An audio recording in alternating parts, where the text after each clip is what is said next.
All right, shalom, shalom. First and foremost, as always, I like to give all praise, honor, and glory unto Yahweh, Bahashem, Yahweh Shai, Bahashem, Ruach HaKodesh. Double honors unto the apostles and elders of Great Millstone who rule well. Salutations to you, brothers, pushing this word in truth and in sincerity. Coming back at you with another lesson. Man, this is the third time I'm doing this lesson. The first time I did it, I was interrupted by some, I was down trying to relax and be, in a somewhat peaceful environment at the water. And, both times I started recording, some Edomites just miraculously pop up. You know what I'm saying? Just demonically, should I say, just pop up, being a damn disturbance. So I had to, scrap both those videos. And then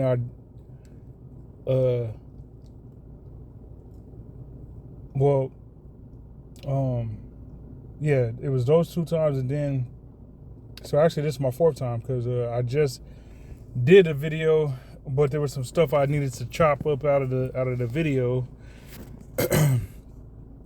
And then, when I went to go edit it, it said that I didn't have enough data to save it. So here I am once again. But, call Elohim Yahweh Shemel Shah Bashem Kagadash. So this video, I want to get into the account dealing with the Ark of the Covenant. And there's 2 points I want to make with the Ark of the Covenant. All right, pertaining to Israelites, the true people of the Heavenly Father, and the heathen. Now, currently in the land of Israel, you got the Israelis and the JOOs, JOOSs, running wild, trying to pretty much commit genocide on anybody that's not, a so-called JOO. Okay?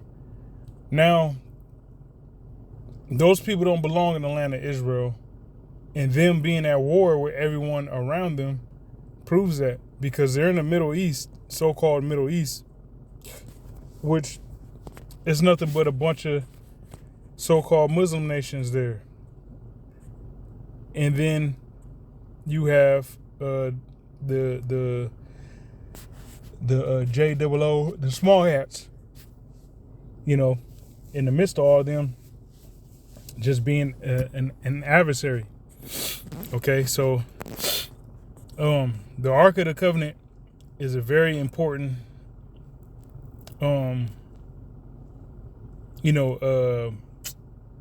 piece of what's the word I'm looking for? A very important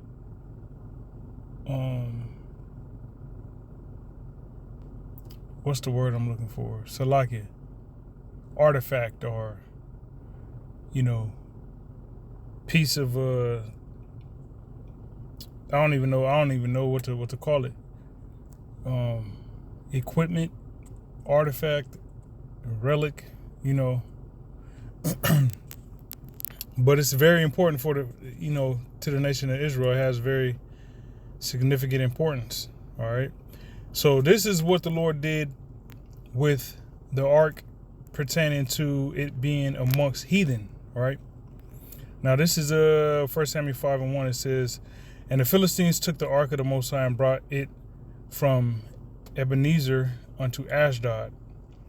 When the Philistines took the ark of the Most High, they brought it into the house of Dagon and set it by Dagon. And when they of Ashdod arose early on the morrow, behold, Dagon was fallen upon his face to the earth before the ark of the Lord, and they took Dagon and set him in his place again."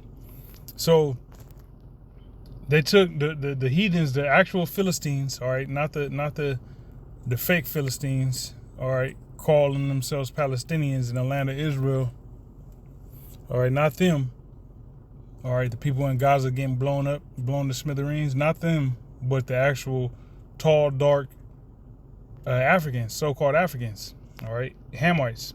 They took the ark after Israel was defeated in battle,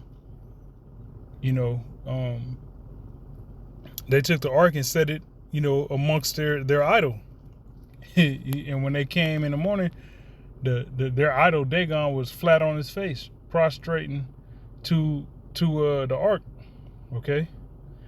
Verse 4, it says, and when they arose early on the morrow morning, behold, Dagon was fallen upon his face to the ground before the ark of Yahweh, and the head of Dagon and both the palms of his hands were cut off upon the threshold. Only the stump of Dagon was left. So the next morning, here it is, them in their pride, they took Dagon, set him back up in the presence of the ark, and then on the following morning, they found him with his head and his head cut, with his head and his arms cut off, his hands cut off.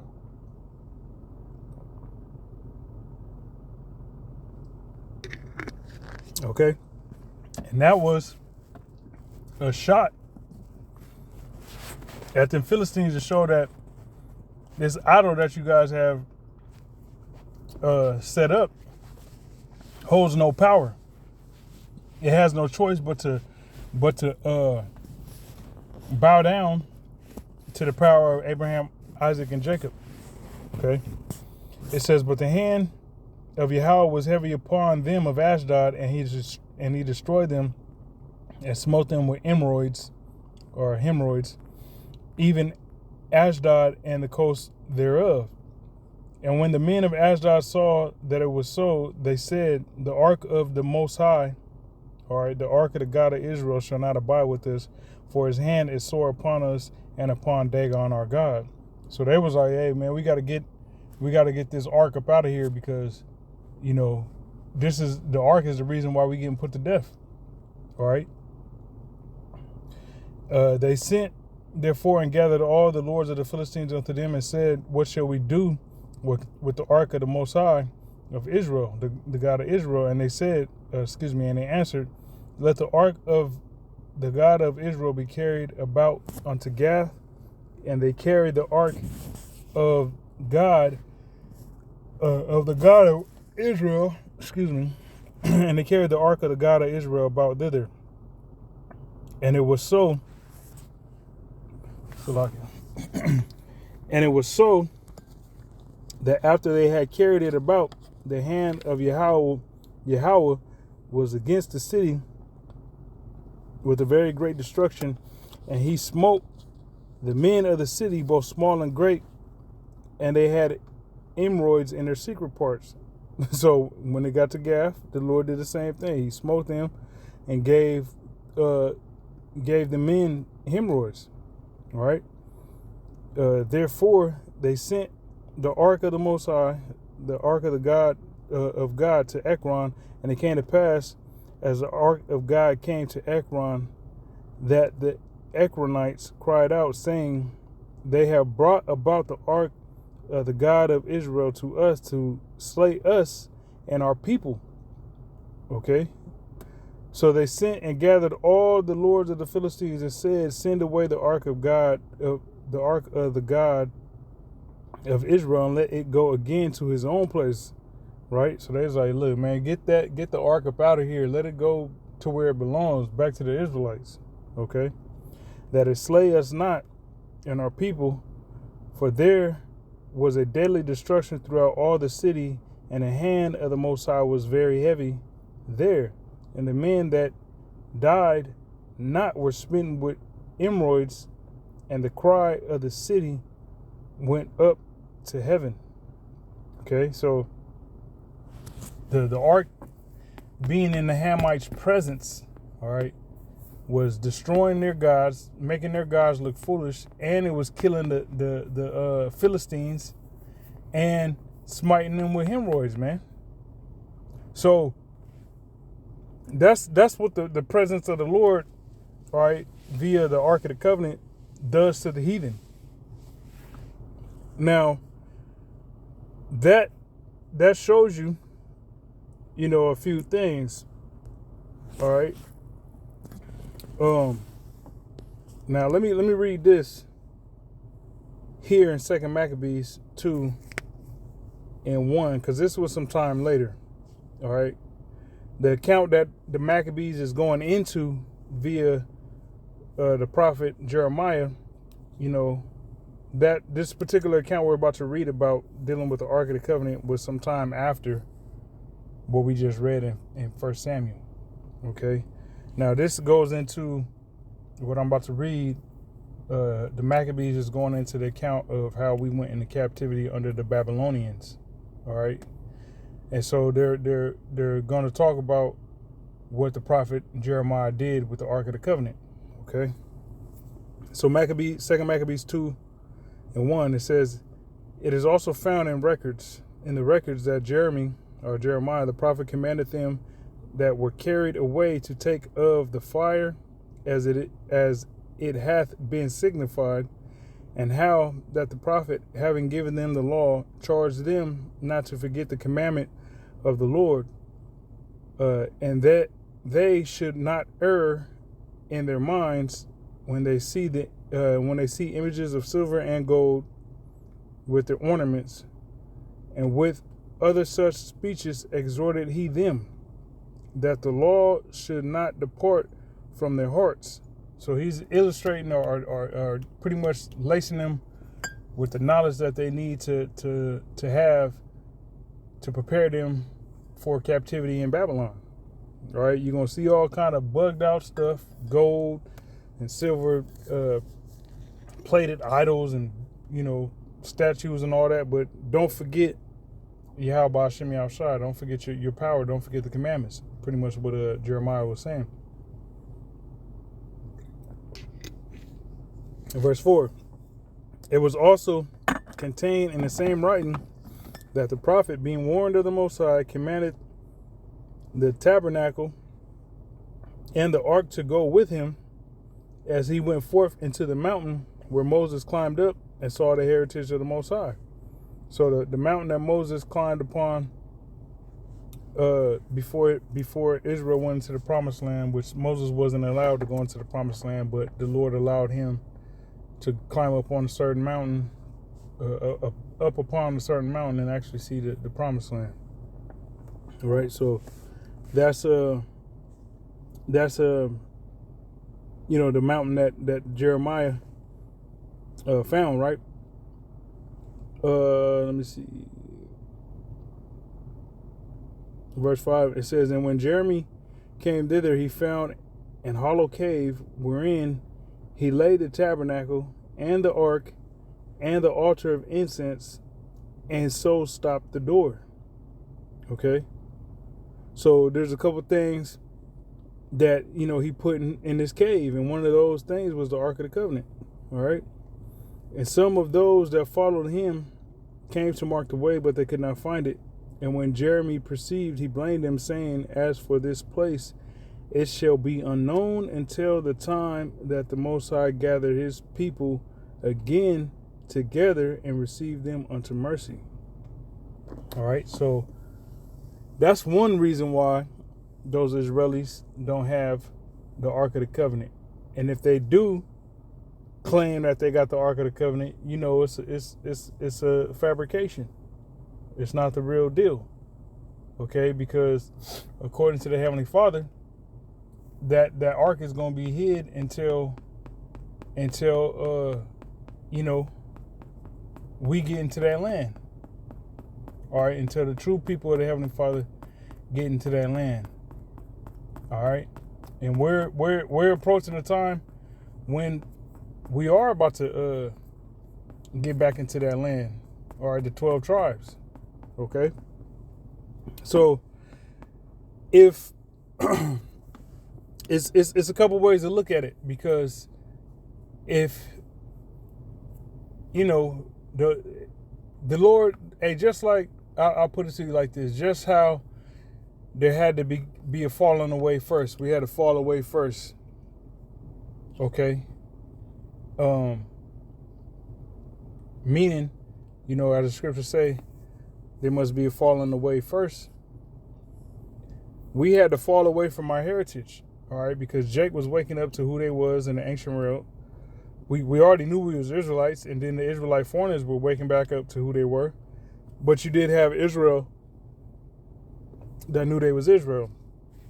But the Lord had it to where we fell away from our heritage, to where we, stopped keeping our customs, fell away from our heritage. And when you think about it, that served a purpose, because we had to get away from the law of sacrifice, which Yahweh Shai is our sacrificial lamb. Okay, so you had Israelites that was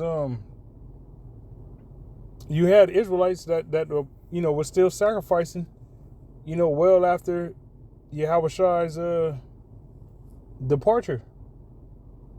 You still had those that didn't believe on Yahweh Shai that was still sacrificing, and so on and so forth. And they was doing that, keeping the law, but they didn't understand that part of the law, that's the only thing that was changed in the law, being the law of sacrifice, that was null and void. The Lord wasn't hearing you with that.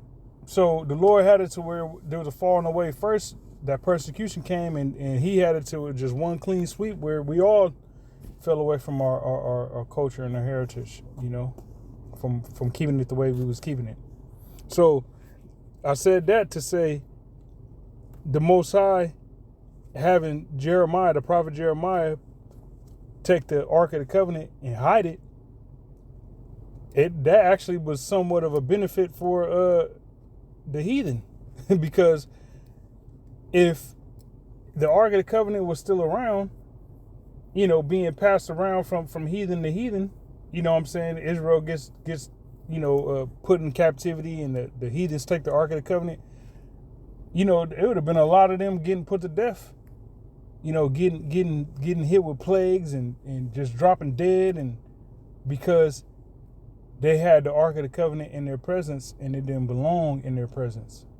So them small hats over in the land of Israel, it actually benefited them to not have the Ark of the Covenant in their presence, which the Lord, he allowed that to happen like that so that they can fulfill prophecy and be the devil in the earth. All right, be a damn adversary to everybody amongst them, which is why it's war going on over in the land of in the Middle East, at the hands of the small hats, man. So if at any point them small hats come out and say they got the Ark of the Covenant, it's a lie. All right, if they ain't getting put to death, it's a lie. All right, in which we know that nobody, according to what we just read here in Maccabees, nobody knows where it's at.